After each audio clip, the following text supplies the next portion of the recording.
ഇതുപോലൊരു ഇഞ്ചിക്കറി മതി നമുക്ക് വയറ് നിറയെ ചോറ് കഴിക്കാൻ. കുറഞ്ഞ ചേരുവ കൊണ്ട് ഉണ്ടാക്കിയ ഇഞ്ചിക്കറിയാണ് ഇത്. എന്നാൽ സൂപ്പർ ടേസ്റ്റിയുമാണ്. സദ്യയിലെ കേമൻ എന്ന് പറയപ്പെടുന്ന ഒരു അടിപൊളി ഇഞ്ചിക്കറിയുടെ റെസിപ്പിയുമായിട്ടാണ് നമ്മൾ ഇന്ന് വന്നിരിക്കുന്നത്. ഓണമൊക്കെയല്ലേ വരുന്നത്. പെട്ടെന്ന് കേടാവാത്ത ഇങ്ങനെയുള്ള കറികളൊക്കെ തയ്യാറാക്കി വെച്ചോളൂ കേട്ടോ. ഇതൊന്ന് 2 ആഴ്ച വരെ ഉപയോഗിക്കാൻ പറ്റും. ഇനി കുറച്ച് ഇഞ്ചി ഉണ്ടെങ്കിൽ അധികം ഉണ്ടാക്കി വെച്ചോളൂ. ഫ്രിഡ്ജിലൊരു പാത്രത്തിൽ സൂക്ഷിച്ച് വെച്ചാൽ കാലങ്ങളോളം നമുക്കിത് ഉപയോഗിക്കാൻ പറ്റും. നമ്മളിങ്ങനെ ഉണ്ടാക്കി ഒരു 6 മാസം വരെയല്ലേ ഫ്രിഡ്ജിൽ സൂക്ഷിച്ച് ഉപയോഗിക്കാറുണ്ട്. അതുകൊണ്ടാണ് പറഞ്ഞത്. ഒരു കേടും വരാറില്ലായിരുന്നു. എനിക്ക് ഈ ഇഞ്ചിക്കറി ഭയങ്കര ഇഷ്ടമാണ്.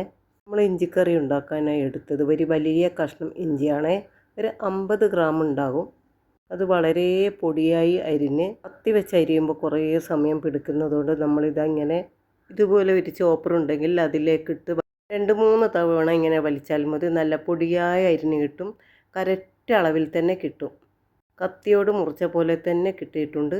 അതിനു മുമ്പ് ആദ്യം തന്നെ നമ്മൾ 2 കഷ്ണം വെല്ലം, അതായത് ശർക്കര, കുറച്ച് വെള്ളമൊഴിച്ച് ഒന്ന് മെൽട്ടാൻ വെച്ചിട്ടുണ്ട്.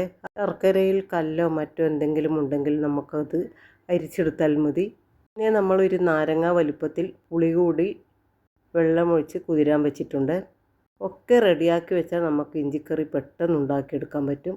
നിങ്ങൾ എൻ്റെ ചാനൽ ആദ്യമായിട്ടാണ് കാണുന്നതെങ്കിൽ ഒന്ന് സബ്സ്ക്രൈബ് ചെയ്ത് സപ്പോർട്ട് ചെയ്യണേ. കൂടെ ആ ബെല്ലൈക്കനും കൂടി ഒന്ന് അമർത്തിയേക്കണേ. പിന്നെ നമുക്ക് ഇഞ്ചിക്കറിക്ക് ആവശ്യമുള്ളത് കുറച്ച് വറ്റൽ മുളകാണ്. മുളകും നമ്മൾ ചെറുതായി അരിഞ്ഞു വെച്ചിട്ടുണ്ട്. പിന്നെ കുറച്ച് കറിവേപ്പില കൂടി മതി. കറിവേപ്പില നമുക്ക് ചെറുതായി അരിഞ്ഞ് മാറ്റി വെക്കാം.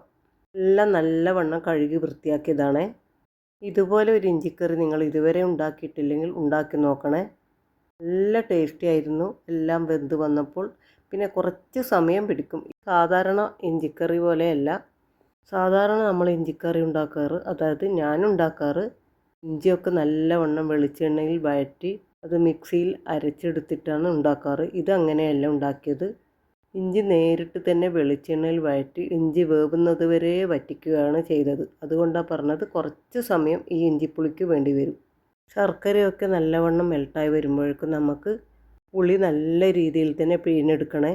പുളി പിഴിഞ്ഞെടുത്ത് ഒരു പാത്രത്തിലേക്ക് പുളിയുടെ പിണ്ടിയും കുരുവൊക്കെ മാറ്റി ഒരു പാത്രത്തിലേക്ക് അരിച്ച് മാറ്റി വെക്കണേ.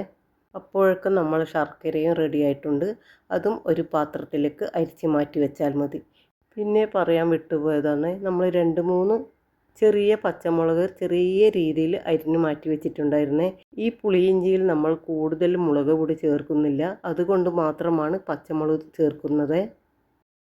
ഇങ്ങനെ ശർക്കരയും എല്ലാം റെഡി ആയിട്ടുണ്ട്. നമുക്കതൊരു പാത്രത്തിലേക്ക് അരിച്ച് മാറ്റി വെക്കാം. ഇങ്ങനെയൊക്കെ ചെയ്തു വെച്ചാൽ നമുക്ക് പെട്ടെന്ന് ഏത് ജോലിയായാലും എന്ത് റെസിപ്പി ആയാലും ഇങ്ങനെ ഓരോന്ന് റെഡിയാക്കി വെച്ചാൽ നമുക്ക് കിച്ചൺ അങ്ങനെ വൃത്തികേടാവില്ല. എന്തെങ്കിലും ഉണ്ടാക്കിയാൽ അപ്പാടെ തന്നെ നമ്മളെല്ലാം തന്നെ വൃത്തിയാക്കിയിടണം.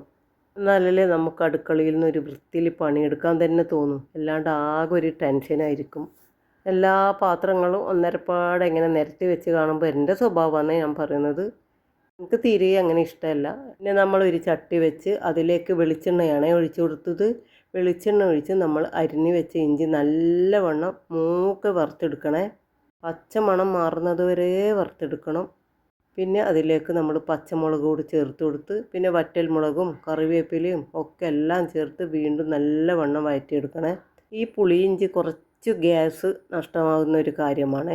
എല്ലാ പച്ചക്കറി പോലെയല്ല, ഇഞ്ചി നല്ലവണ്ണം വെന്ത് വരണം. ഇഞ്ചിയും പച്ചമുളകും വറ്റൽ മുളകും കറിവേപ്പിലയും ആവശ്യത്തിന് ഉപ്പും ചേർത്ത് നല്ലവണ്ണം വഴറ്റണേ. എല്ലാറ്റിൻ്റെയും പച്ചമണം മാറുമ്പോൾ നല്ലൊരു സ്മെല്ല് വരും. അതിന് ശേഷം മാത്രം ഒരു 1/4 ടീസ്പൂൺ മഞ്ഞൾപ്പൊടിയും അതേപോലെ ഒരു 1/2 ടീസ്പൂൺ മുളക് പൊടിയും മാത്രം ചേർത്ത് കൊടുത്താൽ മതി. പിന്നെ നമ്മൾ കുറച്ച് വെള്ളത്തോടു കൂടി തന്നെ പുളിവെള്ളവും ശർക്കര വെള്ളവും ചേർത്ത് കൊടുക്കുന്നുണ്ട്.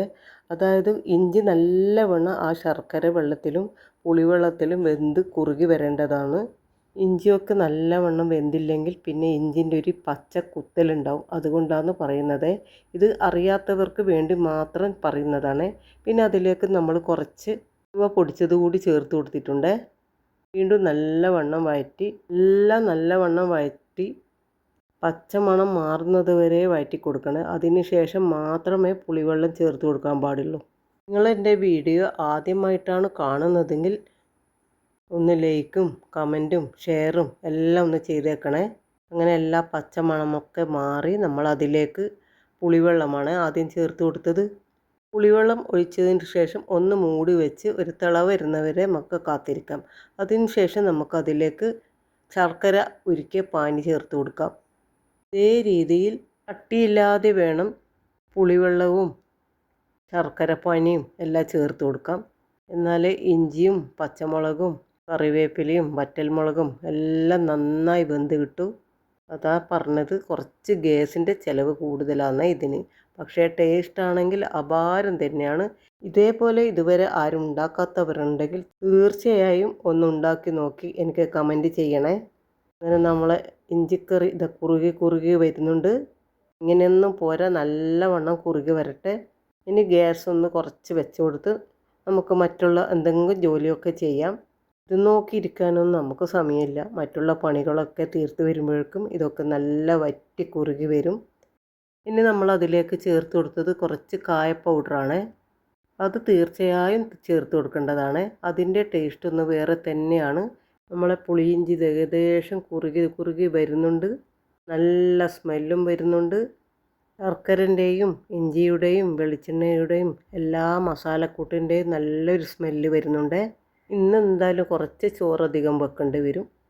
നമ്മളെ പുളിയിഞ്ചിയൊക്കെ നല്ലവണ്ണം കുറുകി വന്ന് സെറ്റായിട്ടുണ്ട്.